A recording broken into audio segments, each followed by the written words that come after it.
Okay, nothing like having to fend off a crow outside that's still squawking, but hopefully it is not too loud on this video. So, anyways, now we're going to pick it back up with chapter 5. So, looking at chapter 5, this is on page 20. One of the things I said at the very tail end of the video prior to this that I got cut off before I had to go get rid of the bird was talking about the basically the subtitles underneath each chapter. So, if you look at chapter 5, underneath it, if you can see, it says the wine shop in italics. And note, pay attention to these subtitles. These are important. Dickens uses these purposefully. They're not superfluous.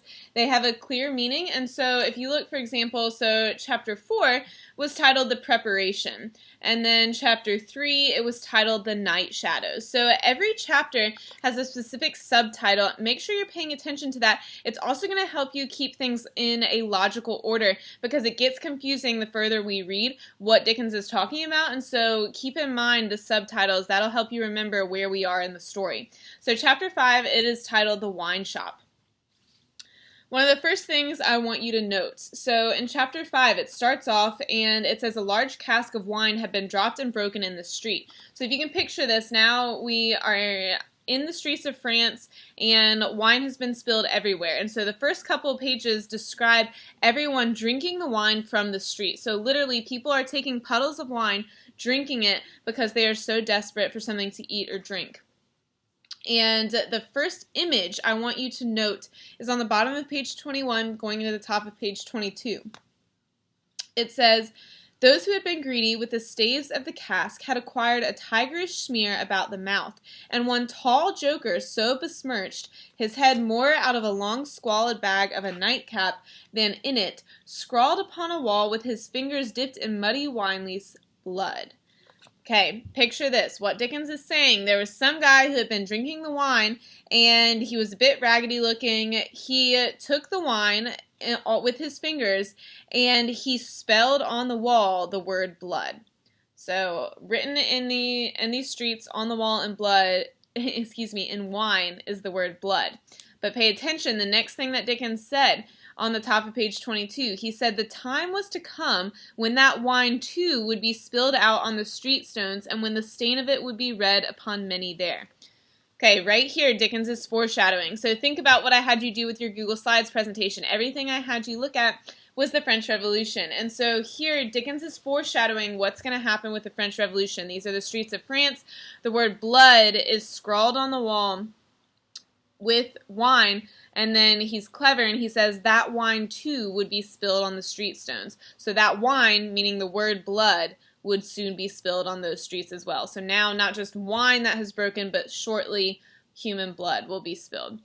So that's one thing I wanted you to know. The next thing I wanted you to know, we have already seen Dickens do this early on in the first chapter when he was talking about fate and death. He capitalizes specific words that he wants to give significance or a certain meaning. And so if you look on page 22, he does this with two additional words. So the first word is hunger. He's describing the people of France, and he says, this is the middle of page 22. He says, upon the grown faces and plowed into every furrow of age and coming up afresh was the sign, hunger. It was prevalent everywhere.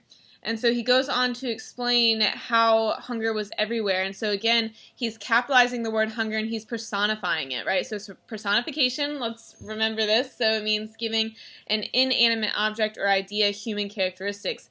And so it says, hunger was pushed out of the tall houses in the wretched clothing that hung upon poles and lines. Hunger was patched into them with straw and rag and wood and paper. Hunger was repeated in every fragment of the small modicum of firewood that man sawed off.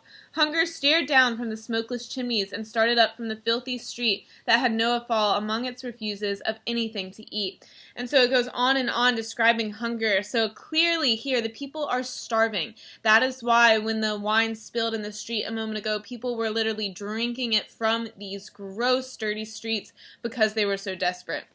So that's the first word. The second word on page 22 is want. This is down at the very bottom of page 22. It says, the trade signs, and they were almost as many as the shops, were all grim illustrations of want. The butcher and the porkman painted up only the leanest scrags of meat. the baker, the coarsest of meager loaves. The people rudely pictured as drinking in the wine shops croaked over their scanty measures of thin wine and beer, and were glowering confidential together. So the grim illustrations of want. So want is capitalized here, want meaning desire. And so he goes on to explain that there were only the leanest scrags of meat and the coarsest of meager loaves. So even the tradespeople, even the people who were supposed to be providing for, they were giving goods for people to buy and purchase to eat, they could only make the smallest of meager loaves of bread. There was nothing of significance, right? Even what they were quote unquote selling was really of little value and little sustenance. So truly, the people were starving. So those two words capitalized, hunger and want, on page 22. Let's see, what else? Next. Okay, page 23, you're introduced to another important character. So far, some of the most important characters that you have met. You've met Mr. Lorry, so he's the banker at Tellson's Bank. You've also now met Lucy Manette, and she is this young lady who's going to travel with him to find out some information about her father, who supposedly is no longer dead. That is Dr. Manette. So that is Lucy's father, Dr. Manette. He is your third character. Your fourth is her caretaker. And again, we still don't know her name, but she will come into play again. She's not as huge, but still a significant character. Lucy's caretaker. And now we meet another. So as I recommended before, make sure you're taking notes of all these characters. I recommended that when you went through the Prezi presentation, you created some kind of character chart in your notes where you could continue to add to the characters as we learn more about them. So this next character that you meet on page 23 is Mr. Defarge. Mr. Defarge is the wine shop keeper. He is the person who owns the wine shop. He's in charge of it. We meet him and his wife, Madame Defarge. And so, let's see. On page 23, he calls out to the guy writing blood on the wall. So in the middle of page 23, it says, talking about Mr. Defarge, it says, there his eyes happening to catch the tall joker writing up his joke, he called to them across the way. And so he calls over to them, he's like, hey, say then, my Gaspard, what do you do there? And so he sees, so now after Dickens has given us this description of hunger, he's told us what's happening in the streets of France, he basically flashes back to the episode he started with at the very beginning of the chapter. So we're introduced to this random person who writes blood on the wall, and then we're introduced to Mr. Defarge. Mr. Defarge sees him writing on the wall, and he's basically like, hey, what are you doing over there, right? And so that's our first introduction to Mr. Defarge. Then moving on to page 24. So you get his description at the top of page 24. It explains what he looks like. I'm not going to read that to you. You can read it, but that's his description. So notice in my book, if you can see, so anytime there's a description of a significant character, I always write it. And like I said, I tag any description with Lucy because she's really the true main character. But Mr. Defarge would also be another primary character. So next to his description, I write it. I'd recommend you do something similar. So we get Mr. Defarge's description, and then we're introduced to his wife. And it says, it starts with Madame Defarge, his wife, sat in the shop behind the counter as he came in. One thing I want you to look at, one thing that Dickens says about her that I want to make sure you pay attention to, he immediately tells us about her. So Madame Defarge is an interesting character, and it says in the middle of page 24, it says she did not often make mistakes against herself in any of the reckonings over which she presided. That's a long way of saying that basically she's never wrong over anything she's in charge of. So whatever she presides over, she's almost never wrong. And so right off the bat, so we're introduced to Mr. Defarge, get a physical description. It says he was good-humored, basically seems like a pretty good guy. And one of the first things we're told about her is she's got a steady face, strong features, and basically she's never wrong. So interesting description of Madame Defarge. Once we are introduced to her, a couple people come in and out of the wine shop, and we realize it says that there was an elderly gentleman and a young lady. And so this elderly gentleman and the young lady at the bottom of page 24, this is Mr. Lorry and Lucy. So they are now in the wine shop. And basically, this is recognized by Mr. Defarge, but he doesn't immediately go over to them. In the meantime, he talks to these three other Frenchmen. We don't know their name because they are all referred to as Jacques. So starting on the bottom of page 24, so Mr. Defarge, he says, how goes it, Jacques? Is all the spilt wine swallowed? And then this person responds and says, or excuse me, that was one of the three saying that to Mr. Defarge, and then Mr. Defarge actually responds using that same name. He says, every drop, Jacques. And what you'll see on the top of page 25, so you'll see the repetition of this phrase, this interchange of the Christian name. So this Christian name is referring to this kind of secret code name, Jacques. Jacques, that you see repeated. And so we're not exactly clear why this name is being used or what it signifies, but it certainly has some significance. So every time on page 25 that Dickens uses this phrase, I underline it. So where it says, when this interchange of the Christian name was effected, blah, blah, blah, Madame Defarge did something. Then again, slightly lower on page 25, it says at this second interchange of the Christian name, Madame Defarge also did something. And then finally, this third exchange of the Christian name was completed at the moment when Madame Defarge put her toothpick by, kept her eyebrows up, and slightly rustled in her seat.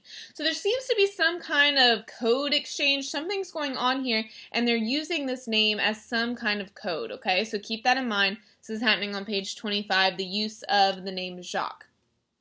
Also, there's another repetition, there's an additional repetition of a phrase I want you to associate with Madame Defarge. So, time and again, when Madame Defarge is described by Dickens, it says that she, quote-unquote, saw nothing. And so the very first instance of this is on the bottom of page 25. It's the very last sentence on page 25. It says, Madame Defarge knitted with nimble fingers and steady eyebrows and saw nothing. What does it mean she saw nothing? We're not really sure yet, but it means, in fact, she didn't actually see anything. Regardless of what she saw, she quote-unquote saw nothing. So we'll see that come back up again later. So that's on 25, she saw nothing. Let's go ahead and move to page 27. So Mr. Defarge ends up talking to Mr. Lorry and Lucy. He takes them up this staircase, and ultimately they go to the door where Dr. Manette is kept. And on page 27, Mr. Lorry asks Mr. Defarge, he says, the door is locked then, my friend? And Mr. Defarge says yes, and Mr. Lorry is surprised. He says, do you really think it's necessary to keep the unfortunate gentleman so retired? And he says yes, right? So basically we keep him locked up here, way up where no one can find him. And so this is the first instance that Mr. Lorry and Lucy are going to get to see her father. If you flip to page 28, there is one instance. So the three people who were talking to Mr. Defarge, the Jacques people, right? So the people who were using that name, they're up there peering in through the little slots and holes trying to look at Dr. Manette. And we have no idea why, right? Mr. Defarge on the top of page 28 just tells them to leave. And so Mr. Lorry, he asks him, he says, do you make a show of Mr. Manette? And he says, yes, well, I show him to a select few. And Mr. Lorry, he says, is that well? Meaning, is that a good idea? And Mr. Defarge says, I think it will. And so he says, well, who are the few? How do you choose them? And Mr. Defarge answers. He says, I choose them as real men of my name. Jacques is my name, to whom the sight is likely to do good. And so basically what's happening here is Mr. Defarge is cluing us in by telling Mr. Lorry something about the nature of this code name, Jacques, right? He says, I choose them as real men of my name. Jacques is my name, to whom the sight is likely to do good. So there's something to do with his name, talking to each other, basically how he determines who gets to go peer in and look at Dr. Manette. So just an anecdote there that Charles Dickens throws in. We're still not really sure how it's attached, but I just wanted to point that out to you. Let's see, last thing from chapter 5. So right when they walk in, so this is the last line on page 29 of chapter 5.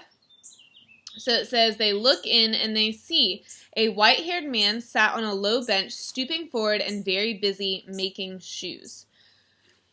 Keep this in mind. Throughout the book, there is going to be significance to Dr. Manette making these shoes. And so right when they walk in, the very first thing they see him doing, he's making shoes. Okay, that's chapter 5. So now we're going to continue to chapter 6.